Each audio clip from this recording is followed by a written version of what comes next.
Night dinner కొంచెం చూసి తిందాంలే అన్నట్టు అది మొత్తం ఇంకా డిన్నర్ అలా చూపించిన కాడికి లంచ్ ప్లేట్ అయితే తినేసిన. ఈవినింగ్ అయితే చాయ్ తాగిన ఇక్కడ.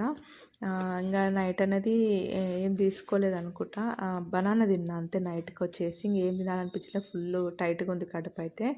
అయితే వెయిట్ లాస్ తగ్గపోవడానికి మెయిన్ రీజన్స్ ఏంటి అంటే షుగరు, ఫ్రైడ్ ఫుడ్స్, ఇంకా bakery, soft drinks, late night eating ఇవన్నీ అవాయిడ్ చేస్తే హాఫ్ వెయిట్ అనేది వెయిట్ లాస్ అనేది ఆటోమేటిక్గా జరుగుతుంది. చాలా నిజంగా షుగర్ మానేయండి. నాకైతే పింపుల్స్ అయితే చాలా పోయింది. ఇప్పుడు మానేసి ఒక 1 ఇయర్ అవుతుంది. మానేసినాక ఇప్పుడు మళ్ళీ చాయ్, షుగర్ ఉన్న చాయ్ తాగితే పింపుల్స్ అనేది వస్తుందన్నమాట. ఇది శనివారం బ్లాగ్ అనమాట. రోజు శని త్రయోదశి ఉన్నది కదా, టెంపుల్కి అయితే వెళ్ళిన ఈవినింగ్ వచ్చేసి ఆ మినీ వ్లాగ్ షార్ట్లో పెడతా, వెళ్ళి చూడండి. ఇక్కడ ఆకలి కాలేదు, బన్ అయితే తినేస్తుంది అనమాట. ఇక్కడ ఇంకా రియల్ వెయిట్ లాస్ స్లోగా తగ్గుతుంది అనేది డైలీ స్మాల్ హ్యాబిట్ అంతే, రిజల్ట్స్ వస్తాయి అంతే. మనం ఫాస్ట్గా తగ్గాలి, రిజల్ట్స్ అనేది స్పీడ్గా రావాలని అస్సలు అనుకోకండి, అది అసలు నమ్మకండి వచ్చినా కూడా. ఓకేనా, వెయిట్ లాస్ అనేది ఒక ఓవర్ నైట్లో జరిగిపోదు.